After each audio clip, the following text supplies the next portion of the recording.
ഏവർക്കും പുതിയൊരു വീഡിയോയിലേക്ക് സ്വാഗതം. ഇന്ന് ഞാനിവിടെ പറയാൻ ഉദ്ദേശിക്കുന്ന വീഡിയോ, ഞാൻ യു.എയിൽ നിന്നും യു.കെയിലേക്ക് വന്നു. യു.എയിൽ ദുബായിലായിരുന്നു എനിക്ക് 10-15 വർഷം ജോലി. അതിനുശേഷം യു.കെയിലേക്ക് വന്നു. അപ്പോൾ എൻ്റെ ആ ഒരു ജീവിതാനുഭവത്തെ പറ്റി ആണ് ഈ വീഡിയോയിൽ ഷെയർ ചെയ്യാൻ ഉദ്ദേശിക്കുന്നത്. അപ്പോൾ ഇത് ഞാൻ 6 കാര്യങ്ങൾ മെയിനായിട്ട് പറയുന്നുണ്ട്. 1 ജോലിയെക്കുറിച്ച്, 2 ഇവിടുത്തെ ജീവിത ചെലവിനെക്കുറിച്ച്, 3 ഇവിടുത്തെ വിസയെ പറ്റിയും അതുപോലെ പൗരത്വത്തിനെ പറ്റിയും, പിന്നെ 4 ഇവിടുത്തെ വിദ്യാഭ്യാസ സമ്പ്രദായത്തിനെ പറ്റി, 5 ഇവിടുത്തെ ആരോഗ്യ പരിപാലനത്തിനെ പറ്റിയും, 6 നമ്മൾ ഇവിടുത്തെ വീടുകളെ പറ്റിയും കാര്യങ്ങളെ പറ്റിയും, അതേ കണക്ക് പിന്നെ 6ാമത്തെ കാര്യം ഇവിടുത്തെ എൻ്റർടൈൻമെൻറ്റ് ടൂറിങ് ഫെസിലിറ്റികളെ പറ്റിയും ആണ് പറയാൻ ഉദ്ദേശിക്കുന്നത്. അപ്പോൾ ഇതിൽ ആദ്യം തന്നെ എടുത്താൽ നമ്മൾ യു.എ.ഇ എന്ന രാജ്യവും അതുപോലെ യു.കെ എന്ന രാജ്യവും, 2 രാജ്യവും നല്ല ഒരു രാജ്യങ്ങളാണ്.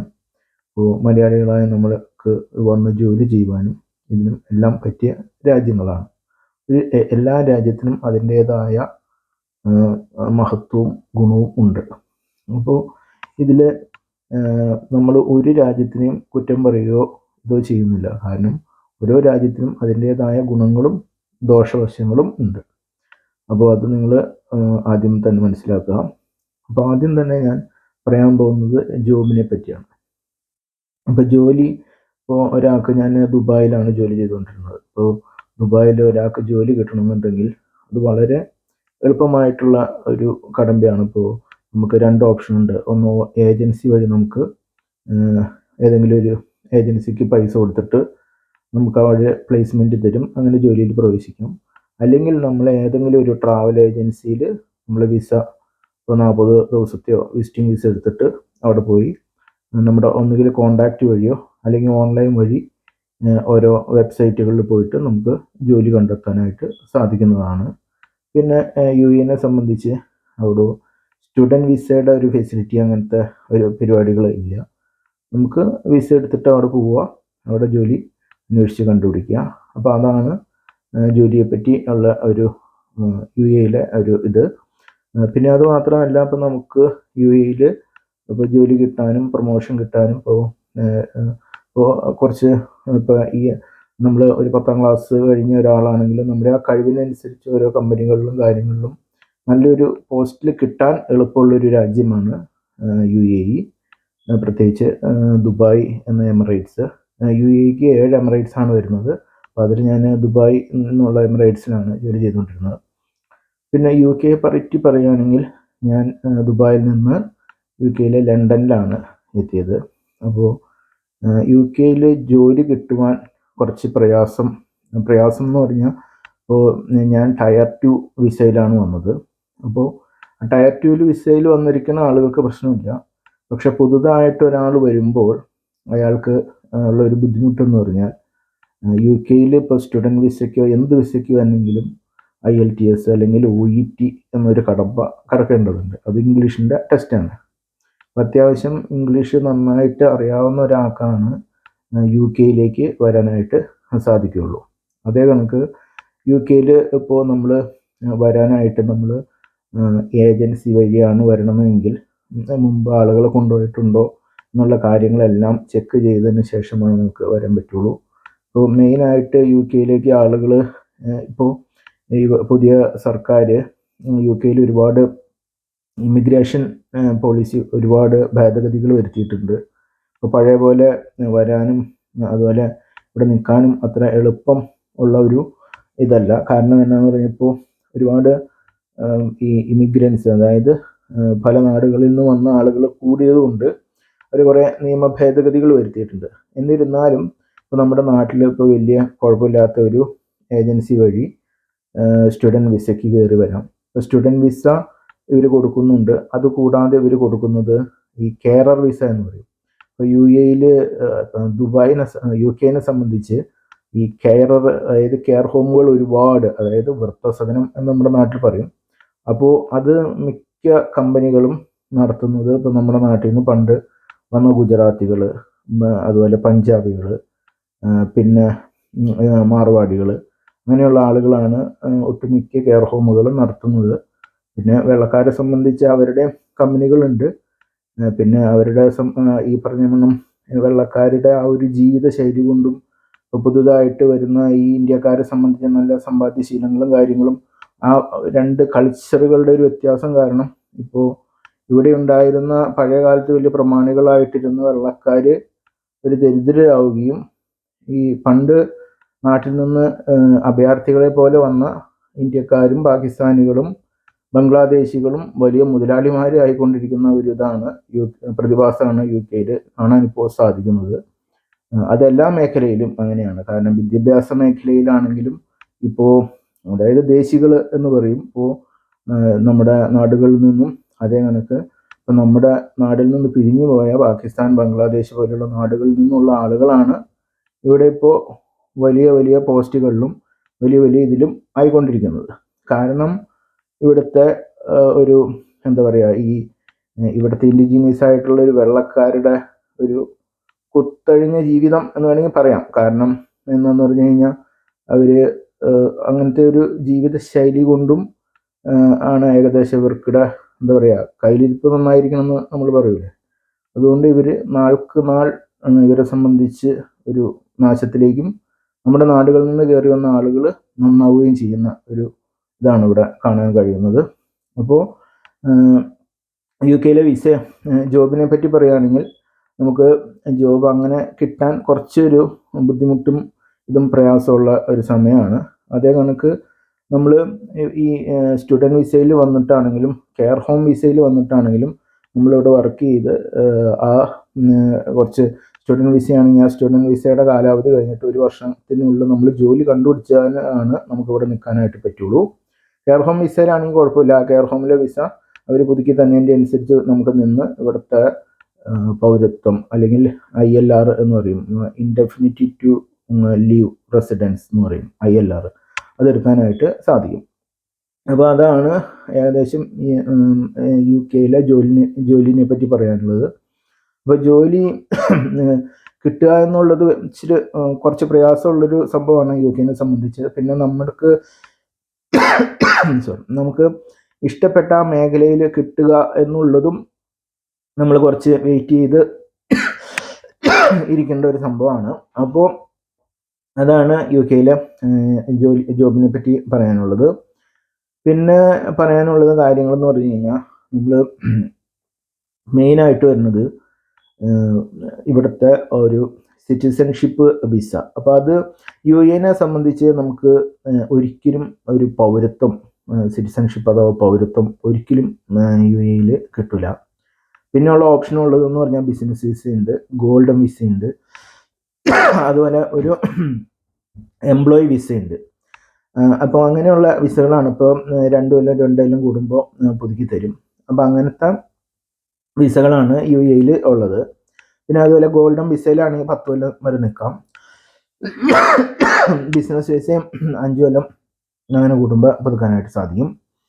അപ്പോൾ അതാണ് UAE വിസയെ പറ്റി പറയാനുള്ളത്. പിന്നെ UK എന്നാന്ന് പറഞ്ഞാൽ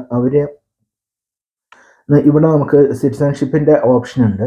അപ്പോൾ സിറ്റിസൺഷിപ്പ് നമുക്ക് ലഭിക്കാൻ UK സംബന്ധിച്ച് നമ്മളിപ്പോൾ ഒരു 5 വർഷം ഒരു വിസയിൽ നിന്നതിന് ശേഷം നമുക്ക് ILR എന്ന് പറയും, അതായത് ഇൻഡെഫിനിറ്റ് ടു ലീവ് റെസിഡൻറ്റ് എന്ന് പറഞ്ഞൊരു ഓപ്ഷൻ ഉണ്ട്. അപ്പോൾ ILR എടുത്തു കഴിഞ്ഞാൽ നമുക്ക് ആ ILRൽ 10 വർഷം UK നമുക്ക് നിൽക്കാനായിട്ട് സാധിക്കും.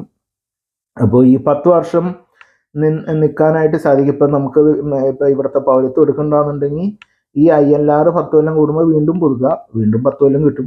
അപ്പം അങ്ങനെ അത് പുതുക്കി പോണ ആൾക്കാരും ഉണ്ട്. അതേ കണക്ക് നമുക്ക് ഈ ILR കിട്ടിക്കഴിഞ്ഞ് 1 വർഷത്തിനുള്ളിൽ നമുക്ക് വിസയ്ക്ക് അപ്ലൈ ചെയ്യാനായിട്ട് സാധിക്കും. അപ്പോൾ അതാണ് UK വിസയെ പറ്റി പറയാനുള്ള കാര്യങ്ങൾ. പിന്നെ നമുക്ക് ഉള്ള ഇതെന്ന് പറഞ്ഞു കഴിഞ്ഞാൽ കുട്ടികളുടെ ഒരു വിദ്യാഭ്യാസം. അപ്പോൾ വിദ്യാഭ്യാസത്തിനെ സംബന്ധിച്ച് പറയുകയാണെങ്കിൽ അത് ഒട്ടുമിക്ക ആളുകളും UK വരാനുള്ള മെയിൻ കാരണം പിള്ളേരുടെ വിദ്യാഭ്യാസമാണ്. അപ്പോൾ യു എയിലാണെങ്കിൽ വിദ്യാഭ്യാസത്തിന് വളരെയേറെ ചിലവാണ്. ഇപ്പോൾ ഒരു മാസം നല്ലൊരു തുക ഫീസായിട്ട് വരും. പ്രത്യേകിച്ച്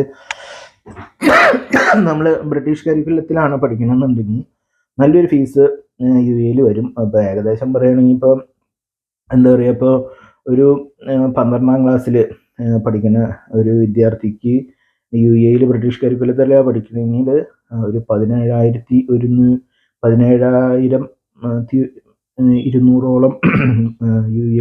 അതായത് യു എ ഇ ദിർഹം ചെലവ് വരും. അതായത് ഏകദേശം ഒരു 4 ലക്ഷത്തി ചില്ലാൻ രൂപ. അപ്പം അത്രയും ചിലവ് ഒരു മാസം ബ്രിട്ടീഷ് കരിക്കുലത്തിൽ പഠിക്കുന്നുണ്ട്. അപ്പോൾ യു കെനെ സംബന്ധിച്ച് ബ്രിട്ടീഷ് കരിക്കുലം നമുക്ക് ഫ്രീ ആണ്. കാരണം ഇപ്പം നമ്മൾ ടാക്സ് കൊടുക്കണമെന്നുണ്ടെങ്കിൽ അതിൻ്റേതായ സംബന്ധിച്ച് നമുക്ക് ഒരു ഗുണങ്ങൾ യു കെയിലുണ്ട്. ഇപ്പോൾ യു എയിൽ നമുക്ക് ടാക്സ് കൊടുക്കണ്ട, പക്ഷെ യു കെയിൽ ടാക്സ് കൊടുക്കണം. പക്ഷെ ടാക്സ് കൊടുത്താലും അതിൻ്റേതായ ഗുണങ്ങൾ യു കെയിലുണ്ട്. കാരണം പിള്ളേർ റിസപ്ഷൻ, അതായത് കിൻഡർ ഗാർട്ടൻ മുതൽ 13ാം ക്ലാസ് വരെ അവർക്ക് ഫ്രീ ആണ് വിദ്യാഭ്യാസം. പിന്നെ യൂണിവേഴ്സിറ്റിയിൽ പോകാൻ ഉള്ള സമയത്താണെങ്കിലും ഇപ്പോൾ യു കെയിൽ നമുക്ക് സോഫ്റ്റ് ആയിട്ടുള്ള ലോണുകൾ കിട്ടും. പിന്നെ വിദ്യാർത്ഥികൾക്ക് എന്നാന്ന് പറഞ്ഞു കഴിഞ്ഞാൽ അതായത് 12 വയസ്സ് മുതൽ ജോലിക്ക് പോകാനുള്ള ഓപ്ഷനും യു കെയിൽ ഉണ്ട്. അപ്പോൾ അത് മാത്രമല്ല, ഇപ്പോൾ നമുക്ക് ILR കിട്ടി അല്ലെങ്കിൽ സിറ്റിസൺഷിപ്പ് കിട്ടിയിട്ടുണ്ടെങ്കിൽ നമ്മുടെ കുട്ടിക്ക് ഒരു മാസം 150 പൗണ്ട് വരെ വെച്ചിട്ട് സർക്കാരിൻ്റെ അടുത്ത് നിന്ന് ബെനിഫിറ്റ് കിട്ടും. അതായത് 150 പൗണ്ട് എന്ന് പറഞ്ഞാൽ 16,000 ചില്ലാൻ രൂപ. അപ്പോൾ ഒരു കുട്ടിക്ക് അങ്ങനെ കിട്ടാനുള്ള ഒരു ഓപ്ഷൻ യു കെയിലുണ്ട്. അത് കണക്ക് നമുക്ക് ജോലിക്ക് പോകാൻ എന്തെങ്കിലും ബുദ്ധിമുട്ടോ എന്തെങ്കിലും പ്രശ്നങ്ങളോ വന്നിട്ടുണ്ടെങ്കിൽ നമുക്ക് സർക്കാരിൻ്റെ അടുത്ത് നിന്ന് ബെനിഫിറ്റ് യു കെയിൽ കിട്ടും. അപ്പോൾ അതാണ് ഒരു വിദ്യാഭ്യാസപരമായിട്ട് യു കെയിലെയും യു എയിലെയും യു കെയിലെയും വ്യത്യാസം. പിന്നെ പറയുകയാണെങ്കിൽ നമുക്ക് ചെലവുകളെ പറ്റി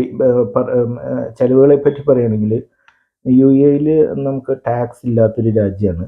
അപ്പോൾ നമ്മളിപ്പോൾ ഗ്രോസറി മേടിക്കുന്നതിനും അങ്ങനെയുള്ള പർച്ചേസിങ്ങിനൊക്കെ ഒരു 5% വാറ്റ്. അത് കണക്ക് ഇപ്പോൾ ഒരു യു എയിലൊരു ബാച്ചിലറായിട്ടുള്ള ഒരാൾക്ക് ഒരു 500 ദിർഹം ആണ് ചിലവ് വരുള്ളൂ. അതായത് ഒരു 14,000 ചില്ലാൻ രൂപ ഒരു മാസം മുറി വാടകയായിട്ട് വരും. അതേ കണക്ക് ഇപ്പോൾ ഇലക്ട്രിസിറ്റിയും വാട്ടറാണ് അതിൻ്റെ എക്സ്ട്രാ ഇതായിട്ട് വരുന്നത്. പിന്നെ ഫാമിലി ആയിട്ട് ഇപ്പോൾ യു എയിൽ ജീവിക്കുന്നത് അത് ഓരോ എമിറേറ്റ്സിൻ്റെ ഇതനുസരിച്ചിട്ടാണ്. ഇപ്പോൾ ദുബായിൽ ഒരു മിനിമം ഒരു 2,000 വെച്ചിട്ട് ഒരു മാസം നമുക്ക് 2 ബെഡ്റൂമുള്ളതൊക്കെ കഷ്ടി കിട്ടും. അപ്പോൾ അത് 2 ബെഡ്റൂമുള്ള ഫ്ലാറ്റ് ഇപ്പോൾ 2,000 ഇതെന്ന് പറഞ്ഞു കഴിഞ്ഞാൽ 2,000 ദിർഹം എന്ന് പറഞ്ഞു കഴിഞ്ഞാൽ ഏകദേശം 46,690 ഒരു ചില്ലാൻ രൂപ. അപ്പം അത് ഒരു ഫാമിലിക്ക് ജീവിക്കാൻ വരും. പിന്നെ ഏകദേശം അത് ഓരോ എമിറേറ്റ്സിനെ അനുസരിച്ചിരിക്കും. ചില എമിറേറ്റ്സുകളിൽ ഇപ്പോൾ യു എയിൽ വാടക കുറവുള്ള സ്ഥലങ്ങളുണ്ട്. പിന്നെ യു കെനെ സംബന്ധിച്ചിട്ടാണെങ്കിലും ചിലവുകൾ ഓരോ ഇപ്പോൾ ഇതനുസരിച്ചിട്ടാണ്, ഓരോ ഏരിയയിൽ അനുസരിച്ചിട്ടാണ്. ഇപ്പോൾ ഞാൻ നിൽക്കുന്നത് ഒരു ലണ്ടൻ ഏരിയനെ സംബന്ധിച്ചിട്ടാണെങ്കിൽ അവിടെ ഒരു ബാച്ചിലർക്ക് മിനിമം ഒരു 500 പൗണ്ട്. 500 പൗണ്ട് എന്ന് പറഞ്ഞു കഴിഞ്ഞാൽ 55,400 ചില്ലാൻ രൂപയാണ് വന്നത്. ഒരു മാസത്തെ വാടകയായിട്ട് വരും. അത് കണക്ക് ഒരു ഫാമിലി ആണെങ്കിൽ 1,200 പൗണ്ട്. 1,200 പൗണ്ട് എന്ന് പറഞ്ഞാൽ 1,33,000 ചില്ലാൻ രൂപയായി. അപ്പോൾ അങ്ങനെ ചിലവുകൾ യു കെനെ സംബന്ധിച്ച് കുറച്ച് കൂടുതലാണ്. പിന്നെ അത് കണക്ക് നമുക്ക് ഇതായിട്ട് വരുന്നതെന്ന് പറഞ്ഞു കഴിഞ്ഞാൽ നമുക്ക് സാലറിക്ക് നമ്മൾ ടാക്സ് കൊടുക്കേണ്ടി വരും. അത് കണക്ക് നമുക്ക് താമസിക്കുന്ന സ്ഥലത്ത് കൗൺസിൽ ടാക്സ് ബില്ലെന്ന് പറഞ്ഞൊരു ബില്ല് വരും. പിന്നെ ഗ്യാസ് എന്ന് പറഞ്ഞാൽ ഇവിടെ തണുപ്പുള്ള രാജ്യമുണ്ട്. അപ്പോൾ ചൂടാക്കാൻ വേണ്ടിയിട്ട് ഗ്യാസിൻ്റെ ബില്ല് വരും. പിന്നെ ഇലക്ട്രിസിറ്റിയുടെ ബില്ല്, വാട്ടറിൻ്റെ ബില്ല്. അപ്പോൾ ചിലവുകൾ യു കെയിൽ കൂടുതലാണ് ഇപ്പോൾ യു എനെ അനുസരിച്ചിട്ട്. പിന്നെ എന്താണെന്ന് പറഞ്ഞു കഴിഞ്ഞാൽ ഇപ്പോൾ ഫാമിലി ആയിട്ട് ഇപ്പോൾ നമ്മൾ എന്താ പറയുക, ഇപ്പോൾ ഗൾഫിലൊക്കെ ഫാമിലി ആയിട്ട് ചില ആളുകൾ ഫാമിലിനെ നാട്ടിൽ പറഞ്ഞു വിട്ടിട്ട് അത് കൂടുതൽ സേവ് ചെയ്യാനൊക്കെ ഉള്ളത്. പക്ഷേ യു കെനെ സംബന്ധിച്ച് അധികം ആളുകളും ഫാമിലി ആയിട്ടാണ് ജീവിക്കുന്നത്. അപ്പോൾ അതിൻ്റെ ഒരു കാരണം എന്താണെന്ന് പറഞ്ഞു കഴിഞ്ഞാൽ യു കെയിൽ വീട് മേടിക്കാനുള്ള ഓപ്ഷൻ ഉണ്ട്. അപ്പോൾ വീടുകളെ പറ്റി പറയുകയാണെങ്കിൽ യു എയിൽ നമുക്ക് വീടുകൾ മേടിക്കാൻ പറ്റും. പക്ഷെ അത് ഒരു ലീസ്, അതായത് ഒരു പാട്ടക്കരാർ എന്ന് പറയും. ഇപ്പോൾ 99 കൊല്ലത്തേക്കെന്നുള്ള ഒരു ഓപ്ഷൻ ആണുള്ളത്. ഇവിടെ കാലാകാലമായിട്ടുള്ള നമുക്ക് യു കെയിൽ വീട് മേടിക്കുന്നതിന് പ്രശ്നമില്ല. പിന്നെ അപ്പോൾ ഈ യു എയിലൊക്കെ എന്നാന്ന് പറഞ്ഞു കഴിഞ്ഞാൽ ഒരു നമ്മുടെ സാധാരണ ആളുകളെല്ലാം വാടകയ്ക്ക് ഒരു ഫ്ലാറ്റോ അല്ലെങ്കിൽ ഒരു വില്ലയിൽ ഷെയറിങ്ങോ അങ്ങനെയൊക്കെ ആയിട്ടാണ് ജീവിക്കുന്നത്. ഇപ്പോൾ യു കെനെ സംബന്ധിച്ച് നമുക്ക് വാടകയ്ക്ക് താമസിക്കും, പിന്നെ വീട് മേടിക്കാൻ ബാങ്കുകൾ ലോൺ യു കെയിൽ തരും.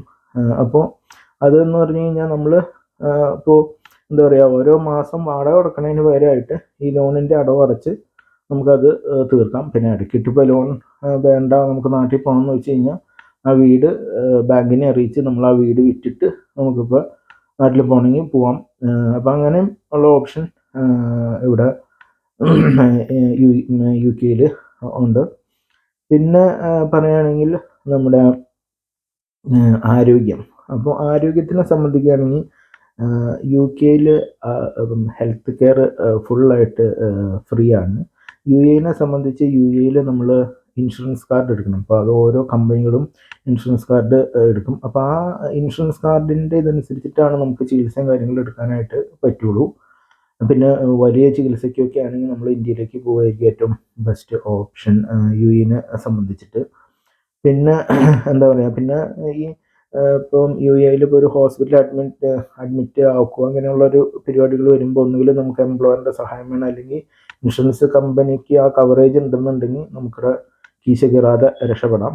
അല്ലെങ്കിൽ അങ്ങനെയുള്ള ഓപ്ഷനുകളാണ് യു എയിലുള്ളത്. ഇപ്പോൾ യു കെനെ സംബന്ധിച്ച് ഇവിടുത്തെ യു കെ സർക്കാരിൻ്റെ ഒരു കമ്പനിയാണ് നാഷണൽ ഹെൽത്ത് സർവീസസ്, NHS എന്ന് പറയും.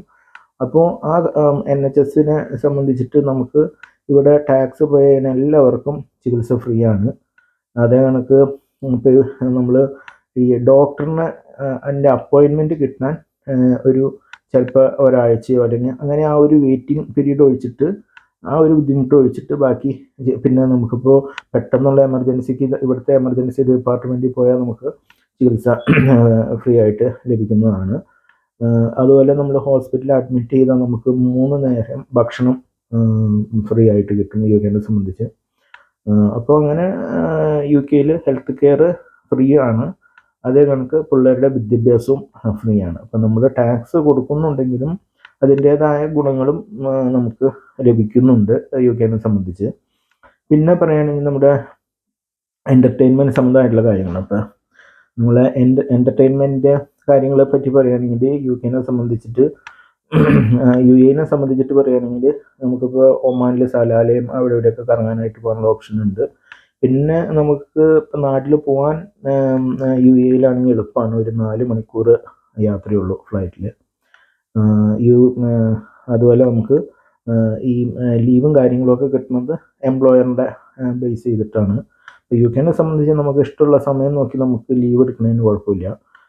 പിന്നെ ഞാൻ യു എയിൽ ഓഫീസ് ജോബായിരുന്നു. ഇപ്പോൾ ഇവിടെ ഞാൻ ഹെൽത്ത് കെയർ സെക്ടറിലാണ് ജോലി ചെയ്യുന്നത്. അപ്പോൾ നമ്മളെ സംബന്ധിച്ച് 12 മണിക്കൂർ ജോലിയാണ്. ആ 12 മണിക്കൂർ ജോലി ഒരു 3 ദിവസം ചെയ്ത് കഴിഞ്ഞാൽ 4 ദിവസം ഫ്രീ ആണ്. അപ്പോൾ അങ്ങനെ കുറേ ഫാമിലി ആയിട്ട് കൂടുതൽ ടൈം സ്പെൻഡ് ചെയ്യാനായിട്ട് യു കെയിൽ കിട്ടും. പിന്നെ അതേ കണക്ക് എന്താ പറയുക, യു കെയിൽ നമുക്ക് യൂറോപ്പ് മൊത്തം കറങ്ങാനുള്ള ഓപ്ഷനുകളുണ്ട് യു കെനെ സംബന്ധിച്ച്. ഇപ്പോൾ ഇവിടെ ഇപ്പം ഞാൻ താമസിക്കുന്ന ലണ്ടനിൽ പാൻക്രിയാസ് എന്ന് പറഞ്ഞൊരു റെയിൽവേ സ്റ്റേഷൻ ഉണ്ട്. അവിടെ നിന്ന് ഇപ്പോൾ ഫ്രാൻസ്, ഇംഗ്ലീഷ് ചാനലിൻ്റെ അടിയിൽ ടണലിലൂടെ ഫ്രാൻസിന് പോവാം, ജർമ്മനിക്ക് പോവാം. അങ്ങനെ കുറേ ഓപ്ഷനുകൾ യു കെനെ സംബന്ധിച്ചിട്ടുണ്ട്. ഇപ്പോൾ വേറെ ഏത് വിദേശ രാജ്യത്തും പോകാനുള്ള ഓപ്ഷനുകളും കാര്യങ്ങളും എല്ലാം യു കെനെ സംബന്ധിച്ച് ഉണ്ട്. അപ്പോൾ ഇതാണ് ഇപ്പോൾ എൻ്റെ ഒരു ലഘുവായിട്ടുള്ള വീഡിയോ. അപ്പോൾ നിങ്ങളുടെ വലിയൊരു അഭിപ്രായങ്ങളും നിർദ്ദേശങ്ങളും ഒക്കെ താഴെ കമൻറ്റിൽ അറിയിക്കുക. പിന്നെ നിങ്ങൾ വീഡിയോ ഇഷ്ടപ്പെട്ടെങ്കിൽ നമ്മുടെ ചാനൽ ഒന്ന് സബ്സ്ക്രൈബ് ചെയ്യുക. മറ്റുള്ളവരിലേക്ക് അവർക്കും ഗുണമുള്ള കാര്യങ്ങളാണെങ്കിൽ ഒന്ന് ഷെയർ ചെയ്യാൻ ശ്രദ്ധിക്കുക. അപ്പോൾ എല്ലാവർക്കും അടുത്ത വീഡിയോയിൽ കാണാം. വീഡിയോ കണ്ടതിന് വളരെയധികം നന്ദി.